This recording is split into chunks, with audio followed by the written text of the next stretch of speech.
Welcome back to another video. Just like the last one, I'm gonna not edit this and I just want to get it up as quickly as possible. Today is Tuesday and many of us are multiple days in to our self-imposed quarantine or imposed quarantine and lockdown depending on where you live. And I wanted to do what I can to help. I mean, I'm stuck at home and I would love to film and help you and post as much content that you are going to find helpful and hopefully then the ones around you helpful, and it's like a ripple effect. None of this is expected, it's all unprecedented, and we're all just doing our best. So I have been asked multiple different topics that people want me to do videos on, and I'm super happy to do so. This first one was the most requested. Every night in the Marathoner Facebook group, I'm going live and doing a Facebook Live to check in at 7:30 PST. There's a link below if you'd like to join the group.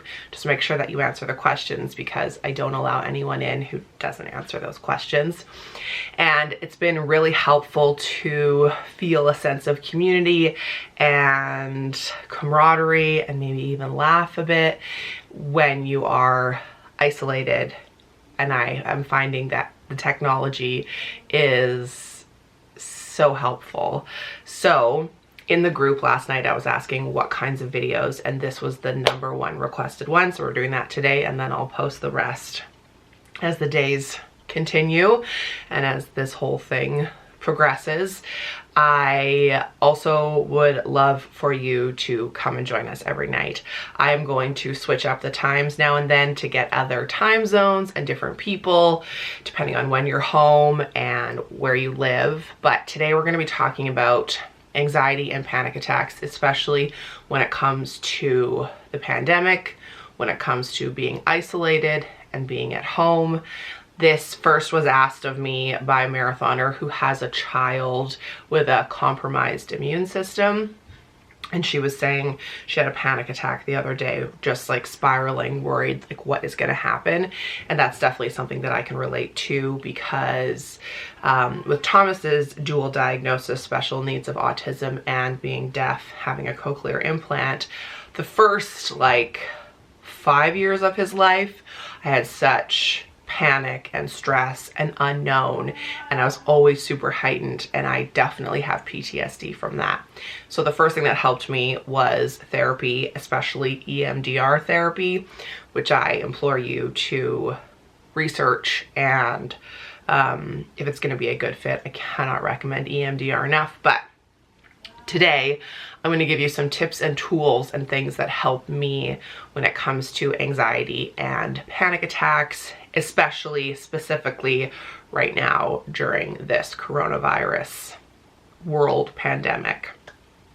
So the first thing I want you to know is that it is completely valid to be anxious, to be stressed, to be nervous, to be panicked.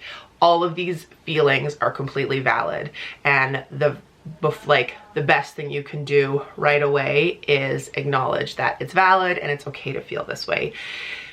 None of us has been through this before, and when you are anxious or stressed or upset, the worst thing you can do is then judge those feelings. That's been like one of my main takeaways from therapy is like, I'm anxious and then I'm annoyed that I'm anxious, or I'm anxious that I have anxiety, and it just builds and builds and builds. So yeah, it's okay to be stressed out. It's just then what do you do with that? So you don't judge the emotion, you allow yourself to feel the feels, and then you decide what you're going to do with that. So ways to combat anxiety, maybe before it even hits you, really limit the amount of time that you're scrolling your phone, especially social media. You do not need up to the second updates on what's happening throughout the world. Hopefully you are self-imposed isolated or quarantined and you're social distancing and you're doing your part, you're doing all the things that we're supposed to be doing.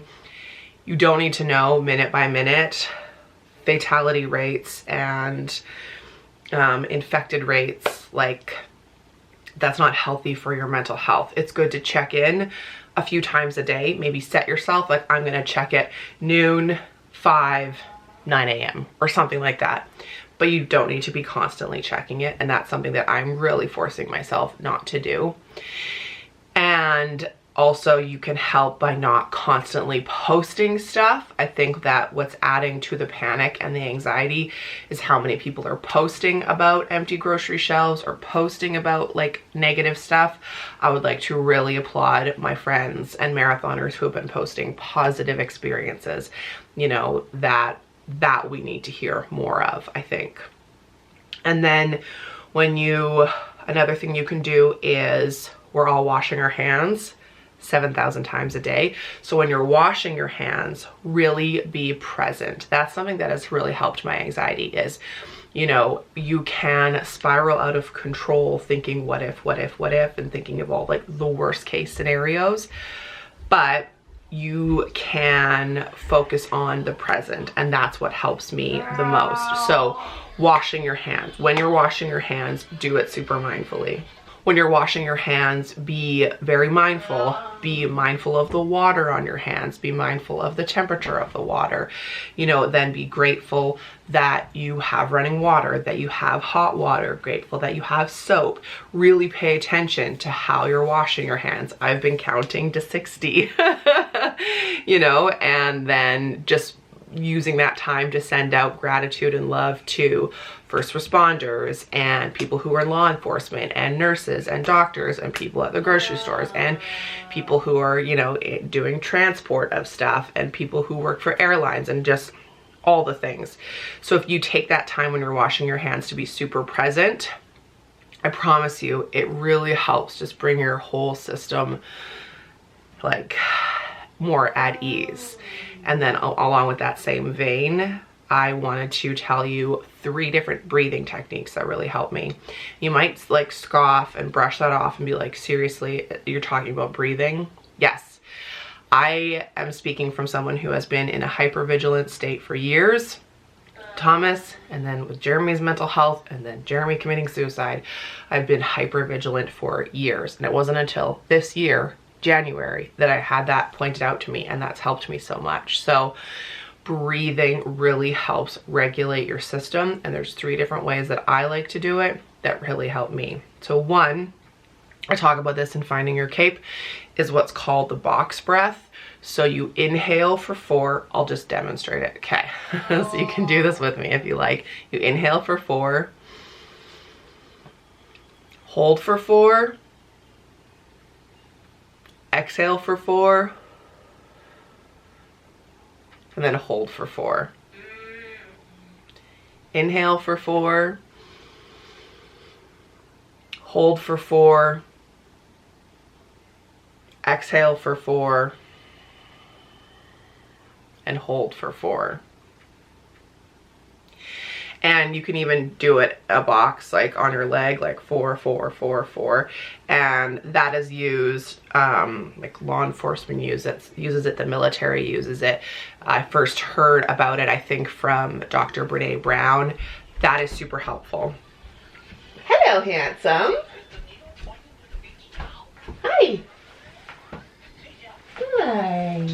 Hello, my love. Oh. You want to say hi? What, Thomas? Oh. Hello. What's up?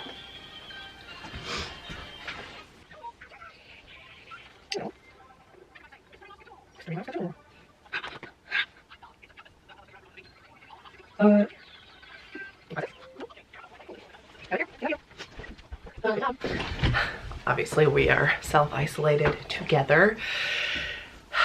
So the box breath. Then another one that Nicholas Salter taught me that was incredibly helpful is just inhale for 6, exhale for 6. Inhale for 6, exhale for 6. And I only need to do that like 3 times and my whole body relaxes. You can just feel it. You may need to do it 10 times, but that's another great thing to do while you're washing your hands. Inhale for 6, exhale for 6. Inhale for 6, like the breathing. I think we don't put enough emphasis on how important the breath is. And the third one is one that I learned from Headspace, which is my meditation app, which I swear by. There's a link below if you want to try it for free for 2 weeks, I think. I don't get anything from it. I just am such an advocate for it. But I mean, I don't get anything from you trying it. I get lots out of Headspace every single day. I meditate in the morning, sometimes at night.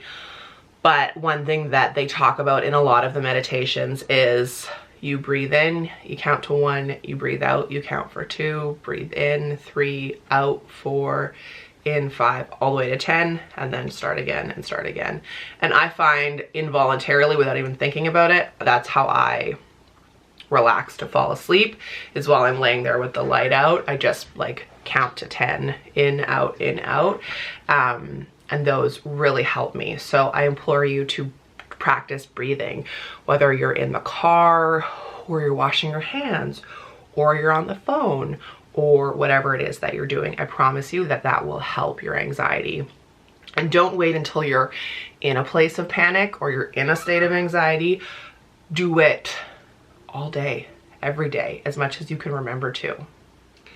What else did I have written down? Meditate, and whatever that means to you, even if it's just get quiet, like put the phone away and read or watch a show, something that's going to just take your mind off of stuff. I've said this before and I'll say it again. We are acting, we are informed, but we are not reacting. And I think you can be a very smart citizen of the world and of your community without adding to the hysteria. And that's your choice. And that's something really good to remember.